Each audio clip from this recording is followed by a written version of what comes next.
But we'll come to that in just a bit. Let's first talk about his taxable income that was reported in the previous financial year, and that stood at close to 75 lakh rupees. It's an increase from what he reported in FY19, which stood at about 57 lakh rupees. Now, let's take a look at some of his other assets. He's got domestic bank fixed deposits of about 1.9 crore rupees. He's got cash that was declared at just over 24,000 rupees and movable assets that amount to 20.3 crore rupees, most of which are in individual listed stocks. We'll come to that again in just a bit.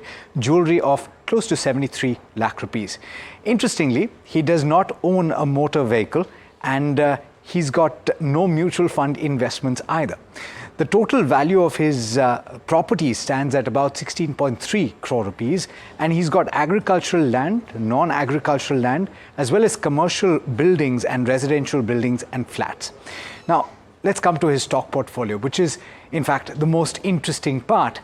He's got 185 stocks that are worth a cumulative amount of 17.43 crore rupees, and he's got quite a few large cap companies. You'll recognize most of these names, the likes of ABB India as well as Berger Paints. He's bet on this particular counter in the paint space and not on Asian Paints. It's quite interesting.